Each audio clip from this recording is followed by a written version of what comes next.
bags were lost per 1,000 passengers.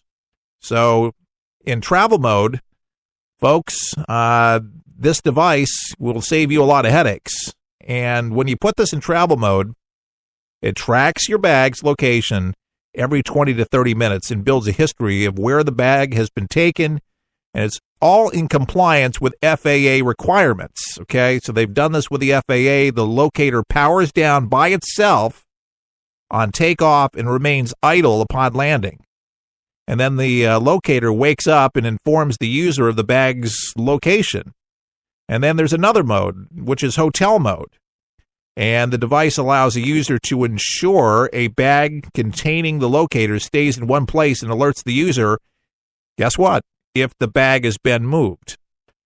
And then there is the proximity mode, which uses Bluetooth technology to allow the user to tether a bag containing the locator to a connected device, such as a mobile phone. In the event of an unexpected movement, the connected device then receives an alert. So you got backup upon redundancy. And again, the price, $200 for peace of mind. What a clever idea. And just when you think that they've ran out of ideas for technology, Tuma. So check it out. Coming to a store near you. I think it's brilliant. I mean, this is really, can you imagine the stock and the company? I mean, this is really, it's spelled TUMI. The Tumi Global Locator. Again, it's a wireless tracking device, and it's been rolled out with AT&T. So AT&T is the cell carrier data, and this is worldwide. This thing will work, they say, on the entire planet. So never, ever lose anything again. If you're prone to losing bags, we've had them done. I mean, geez, you know what I'm saying? $200, bada bing, bada boom, you're done. An earthquake, and not a lot of these happen, but it happened in Montana this morning. A magnitude 5.8 quake. It rocked the western Montana area. No kidding. Now, there was, what was the largest quake to hit the area in the past 20 years, according to the U.S. Geological Survey? 5.8, I mean, that kind of rocks. That'll rock you pretty good. The earthquake struck around 12:30 a.m. local time, with the epicenter located in Lincoln, which is outside Missoula. Some Twitter users posted feeling tremors as far as Spokane, Washington, Boise, Idaho, and Calgary, Canada. Now, the quake was followed by aftershocks and a magnitude, as what I'm reading here, 3 to 4 range over the next hour, according to this U.S. Geological Survey and Twitter. So residents in Lincoln briefly lost power. There was a gas leak in Helena. The National Weather Service in Great Falls said on Twitter, I don't know how the National Weather Service reported the gas leak, but they've been credited as saying this. And there have been no immediate reports, though, thankfully, of damage or injuries by residents. But they say they'll get a better sense as they survey more of the area.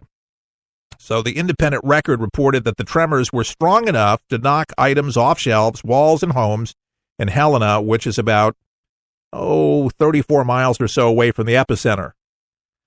So if you were out there in that area, out in the Montana area, Calgary and such, you felt it. If you did feel something and you're just listening to this broadcast, you weren't crazy. Tremors are felt all the time in like places in California and Nevada, and I've spent some time out on the West Coast. I hate them. Just a little rocking, and the truck drivers, you know what they call, they used to call back in the day, and I don't know if they still do it. If you're a truck driver, you're just going to have to let me know, but they used to call when they were heading out west to California, they would say, we're heading out to Shaky Town. Because, I mean, you can be sitting out there and you just get this, this little vibration, and some of them a little bit more, but it's just, it's a tumbler, it's something, but I mean, there's hundreds throughout the state. Some are just, you never feel them. Some of them you do, but I was in a hotel room on ground level, And I remember feeling the vibration. I'm like, oh, no, it's the big one. It's the big one, because, if your friends don't live out there, and they'll tell you from the East Coast, oh, I hope that you don't have the big one when you're out there. They've been talking about having the big one for a long, long time. I remember that big quake out in San Francisco back in the 90s. If you can remember that did quite a bit of damage where you saw structure, highway systems cracked, bridges cracked. I mean, it was a big mess. So nothing really to that degree since. But I personally, I don't like them. Just like we don't like hurricanes here in Florida. That's our earthquake out here. They do have earthquakes in the ocean. Yeah, but I've been camped out here in Tampa, Florida, where I do the broadcast since 2001. I have not felt any earthquakes here. Georgia's had a few of them. Can you believe it? George W., he turned 71. 71 years old, and I'm looking at a father and son picture of the U.S. president, and it's a current stock photo. It shows W. with H. Bush shaking hands, and W., his hair is like white, and Dad still has dark hair. I don't know what year this picture was taken. They always use, younger pictures, but still, the son definitely was grayer. I don't know if he got his mom's hair. I don't know what happened there. But anyway, these guys live a long time. Dad's still alive. It looked like that they were going to lose Barbara and H, and they're still out of the hospital and still alive up into their late 90s. Well, all right. Being in your 90s is old, okay? But good for them. Like former President John Quincy Adams, Bush's father was also a U.S. president before him. Well, factoid for you. And Bush's family is, as you know, quite political. I'm looking at factoids. His brother Jeb, a former Florida governor, and was Republican candidate for president in 2016. Jeb's son, George Bush, Prescott Bush, became the Texas commissioner in May of 2015. Former Senator Prescott Bush, George H.W. Bush's father, and W. Bush's grandfather served in the U.S. Senate and more than a decade representing the state of Connecticut. They decided to add a little factoid to that. Most of us kind of knew that information. The Bush dynasty didn't work out. This is a story that brings back, and a lot of the experts have said that this is real reminiscent of the Terry Schindler Shivo case that happened right down in Pinellas Park, right down from right to this broadcast, bringing back so many memories. I was back, in 2007, 2006. Yeah, it was 2007, and I'm talking about this boy, Charlie Gard, who is suffering a lot of things, and one of them is that it's deaf and blind and has to be kept alive through life support system. And of course, in the United Kingdom, they want to disconnect him. But our own president's got involved with this whole deal, wanting to bring him over here, and the Vatican is also offered to take him in as well. The parents just want to keep him alive, but it doesn't seem like that's what they want to do over in the UK. They want to disconnect him and just let him die with dignity, is what they're saying. But The Guardian is reporting that an unknown hospital in the U.S. has offered to treat Charlie free of charge. However, a succession of judges backed specialist at Grand Ormond Street Hospital in London, who said that the therapy won't help Charlie and may cause him to suffer. So that's why they're saying they're not going to be entertaining these things very, very soon. But the parents, are the guardians, obviously, of this child. And now the state over there has got involved. And to me, it's one of those things where, you have, if you're religious and you're spiritual, and basically what I was a talk show host for Salem, and at the time, and I was sitting down here, and basically what Salem was telling us, where there's life, there is hope. That's the message. That's the narrative. You need to, continue with that monologue when you're on the air down there, because that's what we believe as evangelical Christians. As Catholics believe, you're not supposed to kill.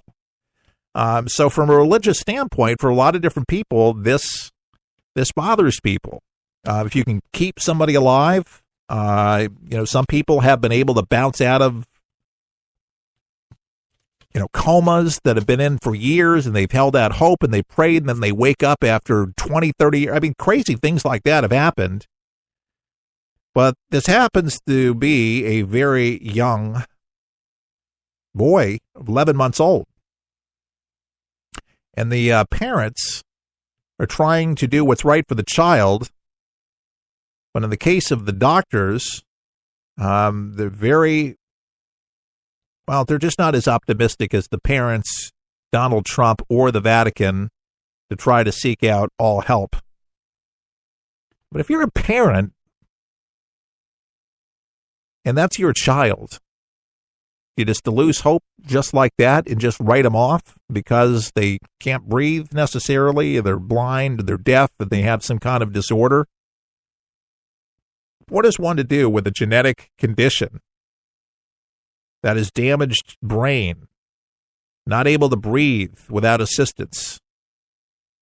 Now, the parents, they're wanting to take him to the United States for experimental medical treatments that they believe that will prolong his life. Do you believe that the parents have a right to do what they feel would be right by their child? Do you believe it?